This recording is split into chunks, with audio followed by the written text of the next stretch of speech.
Capítulo 19. Roger Enright compró al gobierno el terreno y las ruinas de Cortland. Dio órdenes para que sacaran todos los restos inservibles y encargó a Howard Rourke que reconstruyera las viviendas de acuerdo con su proyecto.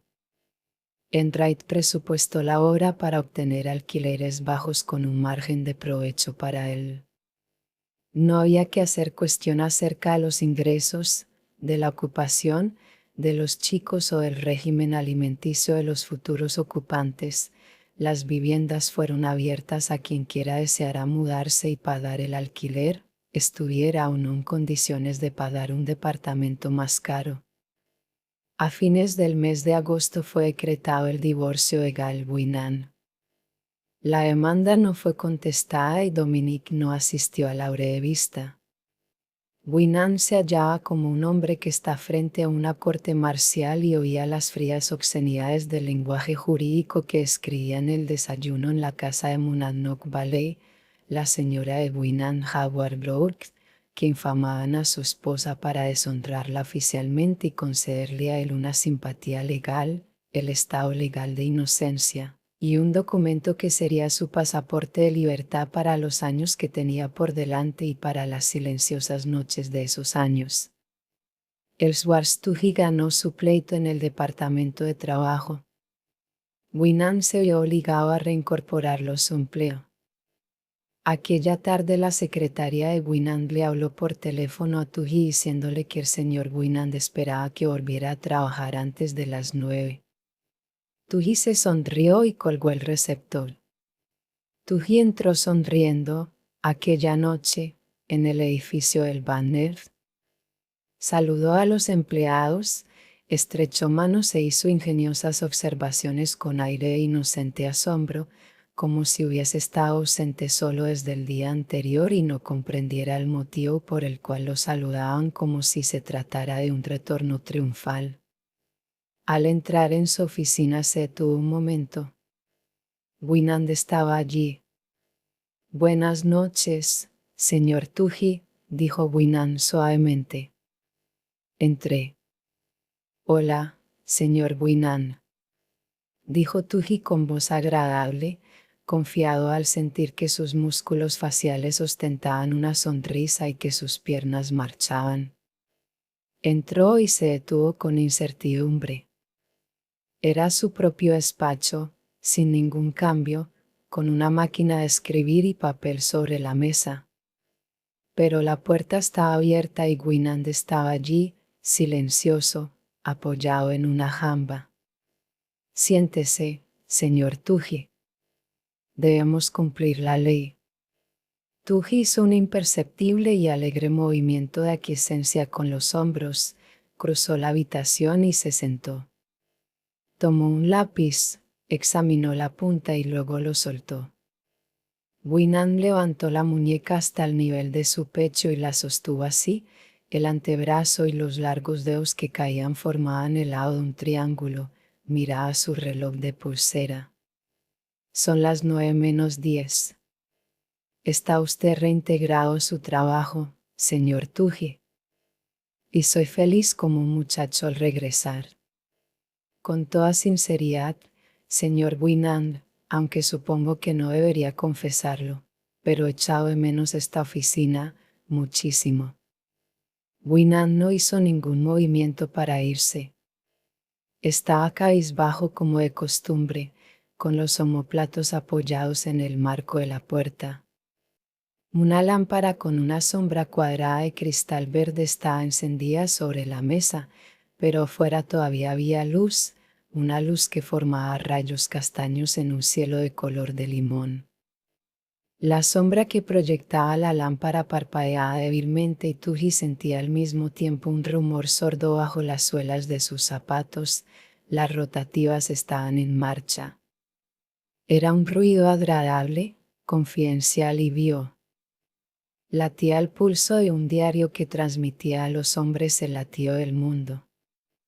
Tuggy movió un lápiz sobre una hoja de papel hasta que se dio cuenta de que la hoja estaba bajo la luz de la lámpara y de que Winnan podía ver que el lápiz estaba dibujando un lirio, una tetera y un perfil barbado.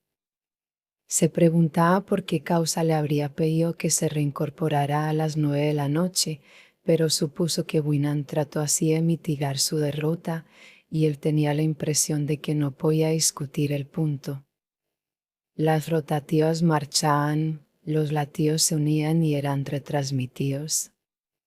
No oía otro ruido y pensó que era absurdo quedarse así si Winnan se había ido, pero que era menos recomendable mirar para ver si se había ido o no.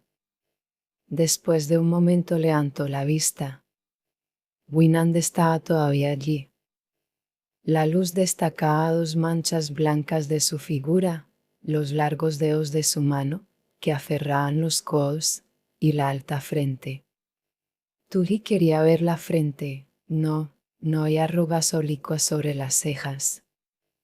Los ojos formaban 2 óvalos blancos y sólidos, levemente discernibles entre las sombras angulares del rostro. Los óvalos se dirigían a Tuji, pero no había nada en el rostro, ni siquiera la indicación de un propósito. Después de un instante Tuji dijo: «Realmente, señor Winnan, no hay ninguna razón que nos impida estar juntos». Winnan no respondió. Tuji tomó una hoja de papel y la colocó en la máquina de escribir. Se quedó mirando las letras, tomándose la barba con 2 dedos, con la actitud que asumía cuando iba a comenzar un párrafo. La hilera de las teclas brillaba bajo la lámpara, anillos de níquel brillantes, suspendidos en la oscura habitación. Las rotativas se detuvieron. Tuji saltó hacia atrás, automáticamente, sin que supiese por qué lo había hecho. Él era un periodista y le resultaba asombroso que las máquinas se detuviesen así. Winnan miró a su reloj de pulsera. «Son las 9. Está usted sin empleo, señor Tuji. El banner ha dejado de existir». La próxima noción de la realidad que Tuji aprendió fue que su propia mano caía sobre el teclado de la máquina. Oyó el ruido del metal de las planchas que se entreveraban y golpeaban al mismo tiempo y el breve salto del carro. «Sí, usted ha trabajado durante 13 años. Sí, le compré la parte a todos, incluso a Miche y Layton, hace 2 semanas». La voz era indiferente. «No, los muchachos de la reacción no lo sabían. Solo los de la sala de máquinas».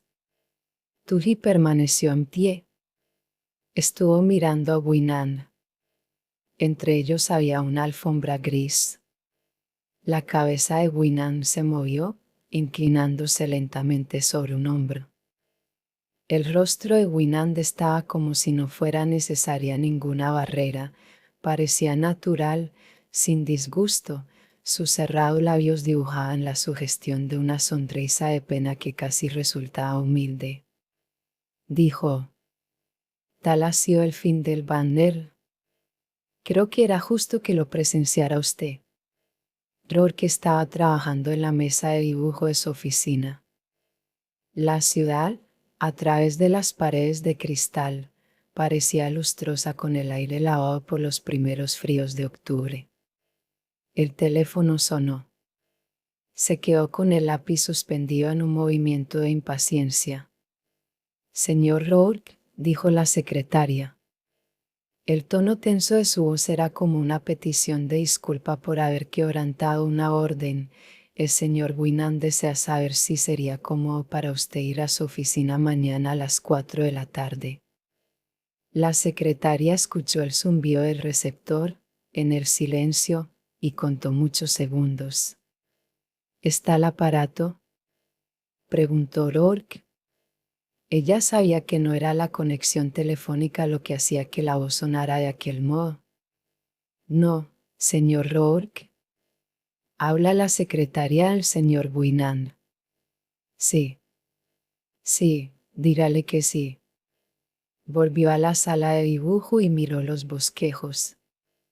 Era la primera deserción que se veía obligado a cometer, pues sabía que no podría trabajar más aquel día. El peso de la esperanza y del consuelo eran demasiado grandes. Cuando Rourke se acercó a la puerta de lo que había sido edificio del Banner, la muestra había desaparecido. Nada la reemplazaba. En la puerta había quedado solamente un rectángulo descolorido. Se enteró de que en el edificio estaban las oficinas del Clairon y que había pisos de habitaciones vacías. El Clairon, un pasquín de la tarde, de tercera categoría, era el único representante de la cadena Winand en Nueva York. Se dirigió al ascensor. Estaba contento de ser el único ocupante. Sintió una súbita posesión en la pequeña jaula de acero. Era suya. La volvía a encontrar. Volvía a ella. La intensidad del consuelo le decía que la intensidad del dolor había terminado, de ese dolor tan especial como no había tenido otro en su vida. Cuando penetró en el despacho de Winand advirtió que tenía que aceptar aquel dolor y llevarlo para siempre, que iba a curarse, pero que no tendría esperanzas. Winand estaba sentado y se puso de pie cuando él entró, mirándolo fijamente. El rostro de Winand era algo más que el rostro de un desconocido. El rostro de un desconocido es una potencialidad inaccesible, se manifiesta si uno se interesa y se esfuerza, pero aquel era un rostro conocido, cerrado y que nunca más podría ser penetrado. Un rostro que no tenía dolor de renunciamiento, sino la señal del pasado próximo, cuando hasta el dolor se ha renunciado. Un rostro remoto y sereno, con dignidad personal, sin signos de vida, con la dignidad de una estatua colocada sobre una tumba medieval que habla de una pasada grandeza en pie que una mano toque los restos. Señor Rourke, esta entrevista es necesaria, pero muy difícil para mí. Por favor, procedamos de acuerdo. Rourke se dio cuenta de que el último acto de bondad que le podía ofrecer era no pedirle una conexión entre ambos. Sabía que destruiría lo que había ganado el hombre que estaba delante de él, si pronunciaba una sola palabra, Gail. Pero Rourke contestó: sí, señor Winand. Winand cogió 4 pliegos de papel escritos a máquina y se los entregó. Haga el favor de leer esto y firmarlo si merece su aprobación. Rourke preguntó: ¿qué es? El contrato para hacer el proyecto del edificio Winand. Rourke colocó las hojas sobre la mesa, no las podía tener en la mano. No las podía leer. Haga el favor de escuchar con atención, señor Rourke. Esto debe ser explicado y comprendido. Quiero iniciar la construcción del edificio Winand de una vez. Quiero que sea la construcción más alta de la ciudad. No discuta conmigo si es oportuna y económicamente aconsejable. Quiero edificarlo. Se hará, lo cual es todo lo que a usted le interesa. Será la casa del Clairon y de todas las oficinas de las empresas Winand, que ahora están diseminadas en distintas partes de la ciudad. El resto del edificio será alquilado. He dejado suficiente crédito para garantizarlo. No tema levantar una estructura inútil. Le enviaré un informe escrito con todos los detalles y requisitos. Lo demás es cuestión suya. Usted diseñará el edificio a su gusto. Sus resoluciones serán definitivas, no necesitarán mi aprobación. Tendrá todo lo que necesite y autoridad completa. Esto está establecido en el contrato, pero quiero dejar sentado que no lo veré a usted.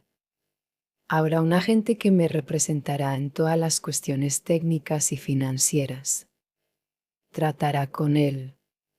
Todas las conversaciones al respecto las tendrá con él. Que él busque los contratistas que usted prefiera. Si quiere tratar conmigo, lo hará por intermedio de mi agente. No espere y no intente verme. Si lo hiciera, será rechazado. No quiero volver a hablar con usted, tampoco quiero verlo más. Si está dispuesto a cumplir con estas condiciones, haga el favor de leer el contrato y de firmarlo. Rourke tomó una estilográfica y lo firmó sin leerlo. «¿Usted no lo ha leído?», dijo Winand. Rourke arrojó el papel sobre la mesa. «Haga el favor de firmar ambas hojas». Rourke obedeció. «Gracias», dijo Winand, firmó las hojas y le entregó un ejemplar a Rourke. «Esta es su copia». Rourke se metió el papel en el bolsillo. «No he mencionado la parte financiera de la empresa. Es un secreto a voces que el llamado imperio de Winand ha muerto. Está firme y marcha bien, como siempre, por todo el país, a excepción de Nueva York. Durará lo que dure mi vida, pero terminará conmigo. Pienso liquidar una gran parte del mismo. Por esta razón, no se limiten los gastos por consideración alguna. El edificio perdurará después que los noticiarios y pasquines hayan desaparecido. Está bien, señor Winand. Si considera la presente situación del mundo y el desastre hacia el cual se encamina, encontrará absurda la empresa. La época de los rascacielos ha pasado. Esta es la época de las viviendas colectivas, lo cual es siempre un preludio de la época de la cueva. Pero no tema esta actitud contra todo el mundo. Será el último rascacielos que se levante en Nueva York. Es propio que sea así. Es la última hazaña de un hombre sobre la tierra antes que el género humano se destruya. El género humano nunca se destruirá a sí mismo, señor Winand. Ni hay que pensar que se pueda destruir mientras se hagan cosas como el edificio Winand.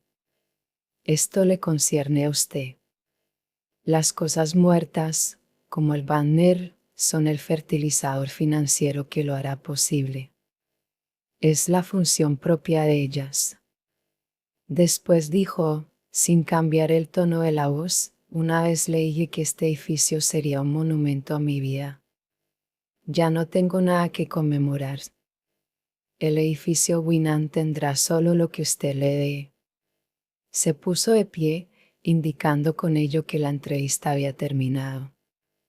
Rourke se paró e inclinó la cabeza al partir. Tuvo la cabeza inclinada un momento más de lo que una ceremoniosa inclinación requería. Se detuvo en la puerta y se volvió. Winand estaba detrás de la mesa, sin moverse. Uno al otro se miraron. Winand dijo: «Edifíquelo como un monumento a ese espíritu que es suyo y que pudo ser mío».